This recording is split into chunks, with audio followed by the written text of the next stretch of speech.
Le tourisme durable est un tourisme qui favorise l'authenticité et la rencontre avec les populations. Grâce à l'accueil en tribu, les touristes peuvent ainsi avoir accès à des séjours en immersion dans la culture et l'histoire de ses habitants. Rendez-vous sur la côte Est à la découverte de la tribu de la Tchamba. Bonjour Elisabeth, Bonjour Hélène. bienvenue dans la tribu de Tchamba. Merci beaucoup. Oui, Donc ici c'est chez toi, c'est oui ta c'est chez tribu, moi. c'est ta maison qu'il y a ici. Oui, je t'emmène déposer ton sac dans la case, c'est là que tu vas dormir ce soir. D'accord, donc une jolie petite case en peau de niaouli. Et voilà, c'est ça la petite case. Ben, je te laisse ranger tes affaires avant qu'on aille vers le champ d'Igname pour que je te D'accord. montre un peu ce Donc que je je fais. pose mon sac. Oh, il fait bon dans la case, hein. Alors, le principe de la case, c'est vraiment un principe bioclimatique. Ah oui. Il fait bon la journée, il fait frais, et puis la nuit, ça se réchauffe. Oui, c'est ça son authenticité, c'est qu'il fait toujours bon. Il fait froid dedans, il fait chaud. Quand il fait froid, ben, tout est bon. On est toujours à l'aise dedans. D'accord. Donc là, tu m'emmènes visiter ton On va champ, visiter c'est mon ça? champ. On va récolter une igname pour préparer le repas de midi. Alors, chez nous, les Kanaks, l'igname, il est très important. Il est noble pour nous. Il est noble pour nous parce qu'on a besoin de l'igname pour la consommation vivrière déjà. On a besoin de l'igname pour l'échange de coutumes. Donc, il est très important pour nous. C'est l'une de nos valeurs les plus importantes, si on veut, Ouais. primordiales dans la culture kanak. C'est pour cela qu'on dit que l'igname, il représente l'homme et le taureau, la femme. Mais c'est comme un couple. Et souvent, on dit c'est à travers la transmission orale dans notre culture, dans les familles, Ouais. que celui qui n'a pas de champ d'igname, il ne peut pas se dire être fier d'être un kanak. Celle qui n'a pas son tarot, elle ne peut pas se dire être fière d'être une femme mélanésienne, une femme kanak. Là, Tu comprends, Elisabeth? Ouais, Voilà. ouais, je comprends. Ouais. Et c'est pour cela que moi, je suis fière de montrer à ceux qui arrivent ce que je fais de mes journées, ce que je fais dans ma vie. Tu partages ton mode de vie en fait avec les visiteurs que tu reçois. Oh oui, C'est le meilleur moyen de faire connaissance. oh oui, en fait, voilà. hein. Mais tu sauras davantage quand on ira visiter, quand je t'emmènerai visiter le centre de la tribu, Ouais. tu sauras davantage ce que je montre à mes clients. Déjà, un sang d'igname, Ouais. ma vie dans la tribu, la vie quotidienne de la tribu, si tu veux, et beaucoup d'autres choses. Je vais t'aider. Ok. Alors surtout, tu soulèves, tu essayes de soulever, tu vois. C'est vrai que ça glisse un peu avec la boue. Ouais, ça y est, il vient. Wow, mais il est énorme. Enfin, ouais, quand même, c'est un bel. C'est celui-là qui il a était cassé. Ah ouais. Oh, on trouvera bien le bout après. Ouais. On verra bien. Là voilà. Bel igname pour le déjeuner de ce midi. Oui. Alors là, c'est l'igname qu'on a épluché, qu'on a sorti du champ, on a épluché, on a bien lavé. Maintenant, on va passer à la cuisson. On va passer à la cuisson de cet igname.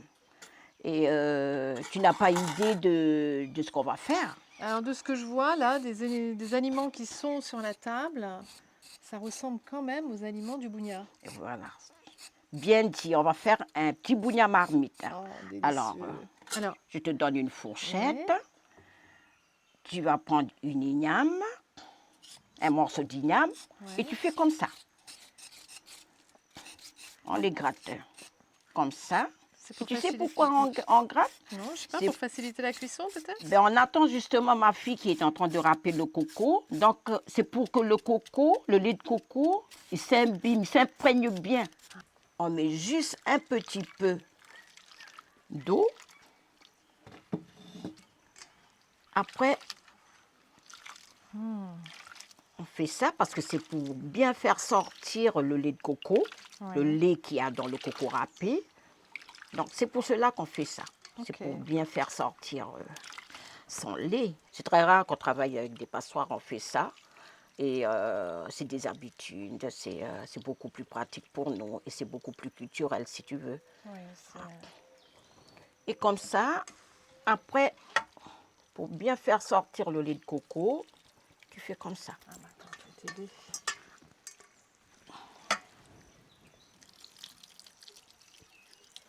Voilà, et maintenant c'est prêt. Et c'est ma fille qui va s'occuper de la cuisson pendant que pendant que je t'emmène visiter ma tribu. Allez, je te suis.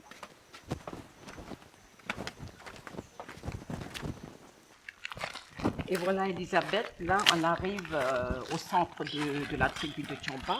Le centre de la tribu de Tchamba, on appelle le centre de la tribu de Tchamba parce que tous les infrastructures s'y trouvent. Le point d'intérêt le plus fort dans ma visite, dans la visite qu'on fait, c'est ce bâtiment qui est devant toi. Il s'agit du Grand Temple. Et il est devenu un monument historique pour la tribu de Tchamba parce qu'il compte l'histoire de la mise en place de cette tribu. D'accord, donc c'est à partir de la construction de ce temple Oui. que la tribu s'est formée autour. Oui, et ce bâtiment-là, le Grand Temple, il a été construit dans les années 14-16, presque en même temps que la Première Guerre mondiale. Et pourquoi je dis que c'est devenu un monument historique pour la tribu? Quand tu regardes le Grand Temple, ben, tout autour, il y a 12 fenêtres en tout. Il y en a 6 devant et il y en a 6 derrière, tout à fait identiques, et un 13e qui est d'un côté. Et ces fenêtres-là, ils identifient tous les clans qui constituent la tribu de Tchamba. Donc la tribu de Tchamba, elle est constituée de 12 clans. Et la 13e fenêtre, c'est la place du pasteur. Alors toi Hélène, tu es située quand même sur une étape importante pour la visite du Nord, c'est le GR, le sentier de grande randonnée. Tu es au bout d'une étape. Ah oui, c'est très important dans le secteur touristique parce que c'est à travers les randonneurs qu'on reçoit, qu'on améliore notre promotion touristique et c'est aussi à travers les randonneurs qu'on comprend mieux, qu'on développe mieux, qu'on améliore. Et cette randonnée-là, elle a été mise en place par la province Nord, bien sûr, et toujours est-il qu'il faut l'autorisation des coutumiers. Donc l'accueil en tribu ici, c'est entre culture et nature. Oui, ça c'est sûr, c'est entre culture et nature. Et nature. Et pourquoi tu fais ça, toi tu aimes rencontrer justement les gens, tu aimes leur faire découvrir ton mode de vie? C'est ce que moi j'aime, je veux participer, je veux échanger avec celui qui arrive. Et le fait d'avoir commencé, le fait d'avoir développé davantage à travers le GR Nord, j'ai fini par vraiment inciter toute ma tribu, toutes les collectivités de la tribu, à s'intégrer, à s'imprégner complètement. Et c'est ce que je fais jusqu'à actuellement. Je les aide où ils arrivent à m'aider en me donnant quelques produits en échange de quelques monnaies, ou ils viennent m'aider à faire une petite visite. J'initie les jeunes dans les sentiers botaniques ou dans le tressage par exemple, ou à cuire, à faire une cuisson telle que la marmite d'igname qu'on a préparée aujourd'hui. Donc c'est ces choses-là, c'est suivant mon expérience que j'arrive à échanger déjà avec ma famille, avec mon alentour, et échanger avec celui qui arrive, celui que j'accueille, tel que toi. Ah, ben bravo, c'est très réussi. Moi, je passe un très très bon moment. D'ailleurs, tu crois que ça doit être cuit là, le Je pense qu'il est temps de retourner à la maison parce que Oui. le bouillon marmite, il doit être prêt déjà. Bah, allons-y, on va se régaler. Alors tout à l'heure, Hélène, tu me disais qu'ici on parle le païchi. J'aimerais bien apprendre quelques mots dans ta langue. Comment on dit merci beaucoup? Et merci beaucoup. Une fois que tu es en train de manger, ben, tu te dis que, ah oui, tu constates que c'est bon, c'est trop bon. Et tu me dis merci beaucoup. Ole bameina. Ole bameina. Ole bameina. Merci beaucoup. Eh bien Hélène, ole bamein. Merci. Ole. Ole tangajo Elisabeth. S'intégrer dans un environnement naturel préservé en minimisant son impact sur la nature est tout à fait possible. À Farino, au cœur d'une région porteuse du label Station Verte, un gîte met tout en œuvre pour répondre à cet enjeu. Bonjour Séverine. Bonjour Elisabeth, bienvenue au Lodge Terre de Soleil. Eh bien, merci beaucoup de m'accueillir dans ce magnifique écrin de verdure. Donc, nous sommes ici à Farino, dans un environnement de nature absolument exceptionnel. Et d'ailleurs, on est tout de suite mis dans l'ambiance entre Cagou et Notou. Effectivement, les animaux emblématiques de la forêt calédonienne. Et puis je t'invite directement à prendre un petit jus de fruits avant de commencer. Ah ben, avec plaisir. Allons-y.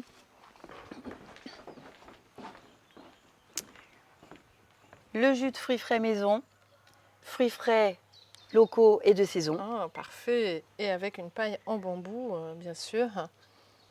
C'est délicieux. Alors Séverine, ton mari et toi avez décidé de reprendre ce gîte Terre de Soleil en 2018 et très rapidement de vous inscrire dans une démarche de tourisme durable. Comment est-ce que ça prend forme? Alors ça prend forme par la labellisation, par un label de tourisme éco-durable, la Clé Verte, que nous avons obtenu pour l'année 2022. Et nous sommes en plein renouvellement pour la continuité de la labellisation en 2023. C'est un label international, le label Clé Verte, mais qui s'obtient selon quels critères? Alors j'imagine que le premier, c'est bien sûr le respect de la nature et des personnes. Exactement. La maîtrise des consommations des énergies et de l'eau La gestion des déchets aussi. également. Et les loisirs dans un respect de la nature. Et puis la valorisation des atouts du territoire. D'accord. Et je te propose de te montrer tout ça par une petite visite. Eh ben, écoute, je te suis. En route.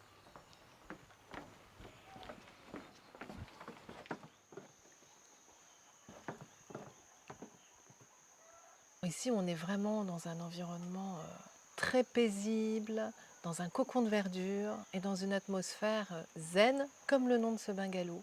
Tout à fait, Elisabeth.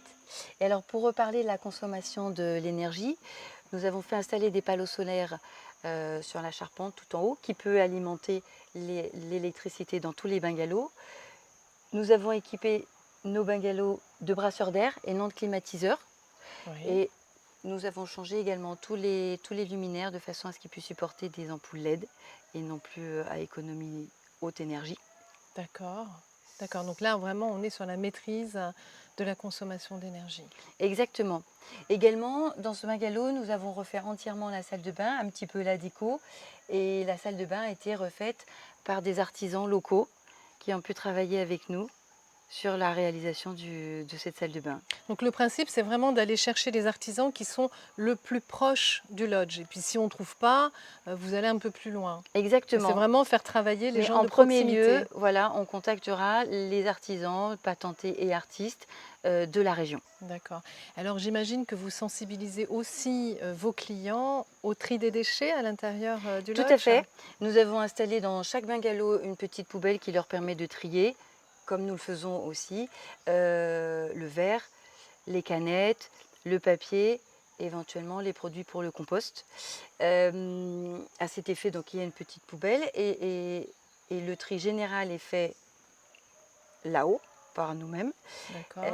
Et afin de sensibiliser notre clientèle, nous avons installé un petit livret avec notre charte environnementale qui reprend les efforts que nous faisons pour les sensibiliser et éventuellement nous donner un petit coup de pouce en faisant eux-mêmes le tri et en appliquant les éco-gestes au bungalow lors de leur séjour. Donc, ouais, l'objectif, vraiment, quand on porte un label comme la Clé Verte, c'est d'inciter les vacanciers à passer des vacances plus écologiques, plus respectueuses de l'environnement et aussi des personnes qui travaillent dans ce lodge et puis qui sont tout autour.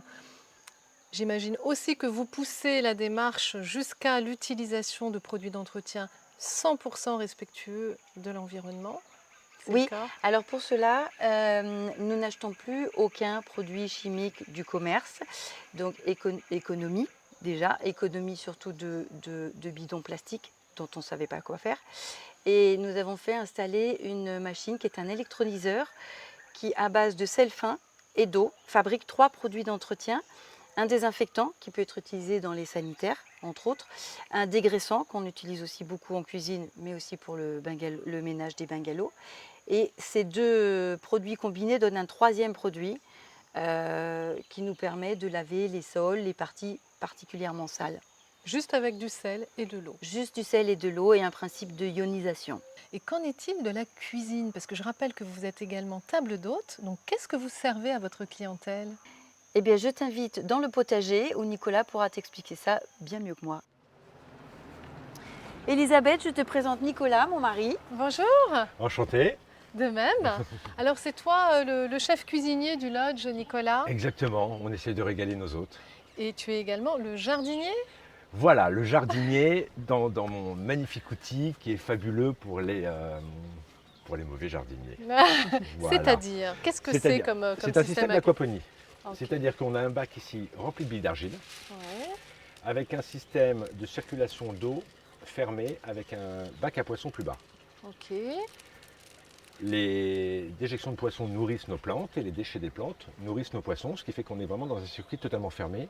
Et et qu'on a totalement absolument rien à autonome. gérer. Voilà, exactement, totalement autonome. D'accord. Dedans, on met nos produits pour les faire partir, voilà, tels qu'une branche de caféier qu'on a ramassée sur le bord d'un cric. Nos têtes d'ananas qu'on met dans l'aquaponie. Donc, on les met à peu près à cette taille-là. Et au bout de 3 semaines, on obtient ce genre de tête d'ananas. Et là, celui-ci et celui-ci vont être bons pour être replantés sur le terrain, puisque bien sûr, on utilise principalement cet outil pour démarrer. On maintient peu de choses dans l'aquaponie, à part nos herbes aromatiques. Le reste, c'est un système de départ. Et quelle est ta spécialité culinaire, Nicolas? Alors, moi, j'aime beaucoup jouer avec les soupes. voilà. Ici, le climat s'y prête bien quand même à Le Farino. climat se hein. prête bien à Farino, la fraîcheur des soirées. On peut faire des soupes jusqu'au mois de novembre. Après, on peut travailler des soupes froides. Je travaille aussi les soupes froides à la carotte, la coriandre. Et en période chaude, c'est plutôt de la papaye verte, du curcuma, du gingembre, Et de la tout citrouille. provient de ton jardin ou de la région. hein. Le principe, c'est Exactement. d'utiliser que des produits locaux. Tout à fait, exactement. Alors, sur les entrées, on arrive à travailler principalement avec les produits de notre jardin, puisqu'on a nos courges, on a notre jardin de permaculture. Voilà, on fait avancer avec nos produits et sinon un circuit très court, puisqu'on travaille beaucoup avec notre voisinage également. Alors, tu parlais également de permaculture. Tu fais des Exactement. buts, c'est ça? On a développé un jardin permaculture il y a à peu près 3-4 mois qu'on a commencé. On est effectivement sur but. On peut aller le voir? Ah ben avec grand plaisir.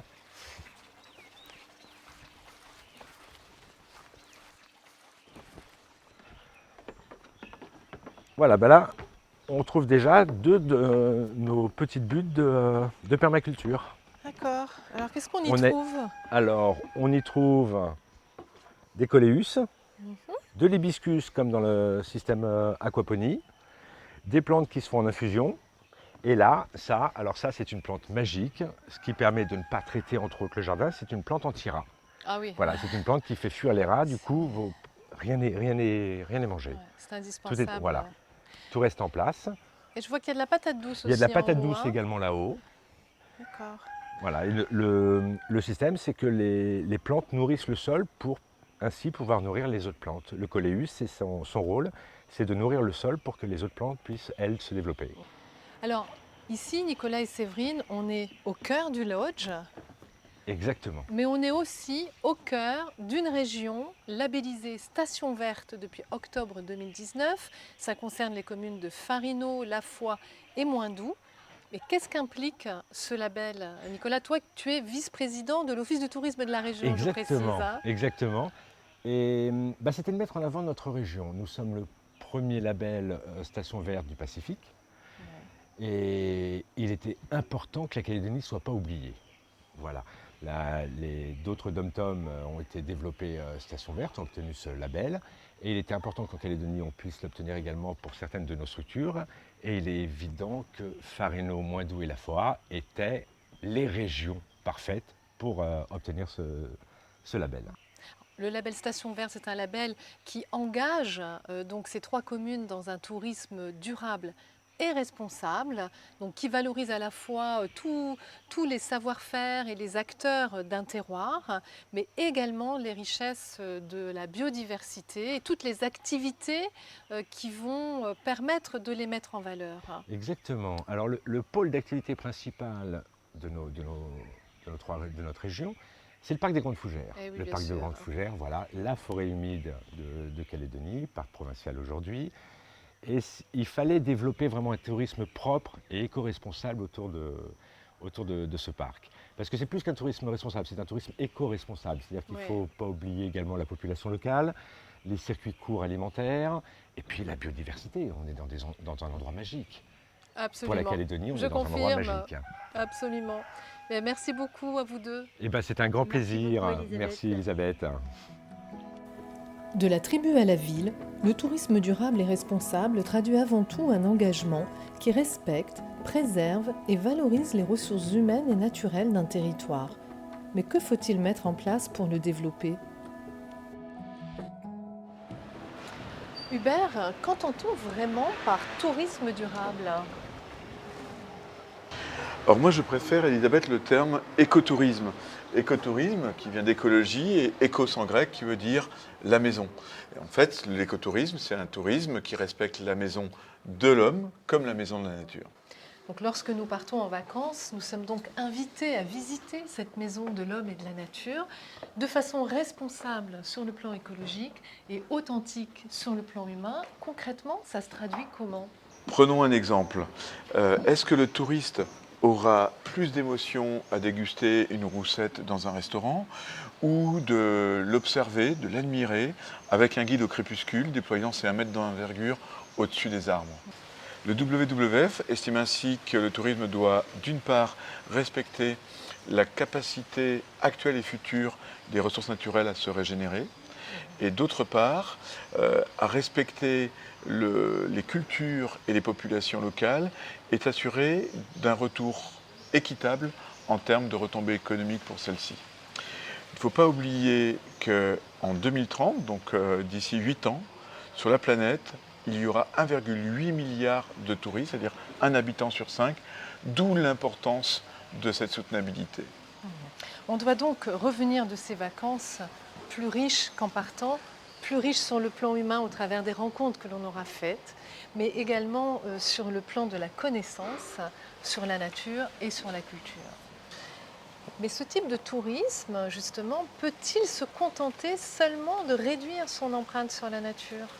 Ben non, il ne peut pas se contenter de valoriser économiquement cette nature et de réduire son impact négatif. Il peut et il doit avoir une empreinte positive sur cette nature en se positionnant comme un véritable partenaire de sa restauration et de sa protection. Et ainsi, progressivement, il va bénéficier d'une nature de plus en plus riche à offrir aux visiteurs qui l'accueillent. Je prends, donc je donne. Et puis, il ne faut pas oublier que ça crée des histoires. C'est des histoires à partager avec les visiteurs et des histoires qui inspirent, qui donnent du sens à la visite. Et on sait bien que ce qui voyage le mieux, ce sont les histoires. Oui, effectivement. Alors, c'est très intéressant, mais concrètement, vers qui les opérateurs touristiques peuvent-ils se tourner pour développer cet impact positif ? Les opérateurs doivent se tourner vers les gestionnaires de l'environnement, les scientifiques, les associations et les ONG de protection de l'environnement. Mais ça veut dire que les collectivités et les structures de promotion du tourisme doivent organiser cet accès au conseil, à l'expertise, voire à la formation. Ce nouveau tourisme, donc compatible avec les principes de la transition écologique, est-il un secteur à forte valeur ajoutée sur le plan économique et notamment sur l'emploi, Hubert ? En Nouvelle-Calédonie, on a un vrai potentiel de développement écotouristique avec cette biodiversité extraordinaire. On a réalisé avec l'AFD et l'ADEME une étude sur le potentiel de diversification économique à soutenabilité forte en Nouvelle-Calédonie qui montre justement que l'écotourisme pourrait, d'ici les 20 prochaines années, créer plus de 200 nouveaux emplois dans le secteur. Concrètement, que faut-il faire pour développer le tourisme durable ? Déjà, il faut se détourner du tourisme de masse pour se tourner vers le tourisme alternatif qui rapporte plus par touriste et impacte moins la nature néo-calédonienne. Deuxièmement, il faut développer l'offre de tourisme local pour proposer des séjours découvertes du pays à la population locale, une bonne manière de réduire notre empreinte carbone. Ensuite, il faut développer la formation en écotourisme et voire une formation de guide naturaliste de haut niveau pour répondre à cette attente du tourisme international, les amoureux des palmiers, les amoureux des récifs coralliens, les amoureux des oiseaux. Il faut également mettre en place une écotaxe sur les activités touristiques ainsi que sur le transport pour participer au financement de cette restauration et protection de la nature que l'on vend dans notre carte postale calédonienne. Et enfin, conditionner les exonérations de taxes des projets hôteliers et les aides à l'investissement de ces projets à leur soutenabilité sur l'eau, l'énergie, les déchets, les matériaux, les activités. Alors, le tourisme durable ne concerne pas que le tourisme en tribu ou en brousse, il concerne aussi les espaces en ville, comme c'est le cas ici, au sein de cet hôtel qui est en plein cœur de ville, c'est le Gondwana Hotel, et c'est une structure tout à fait particulière. Je t'invite à rejoindre Émilie, la directrice de l'hôtel, qui va nous en dire plus. Eh bien, allons-y.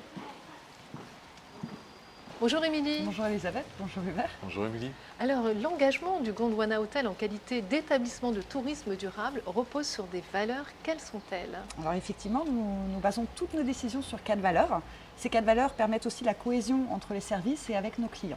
Donc la première valeur est la valeur de la famille. On a beaucoup d'infrastructures et d'équipements faits pour les enfants. La convivialité, on aime le partage et la rencontre. L'authenticité que l'on retrouve dans la partie culturelle et artistique de l'hôtel, et finalement l'écologie qui est notre plus gros pilier. Alors, concernant justement ce pilier sur l'écologie, qu'est-ce que vous avez mis en place au sein de votre structure?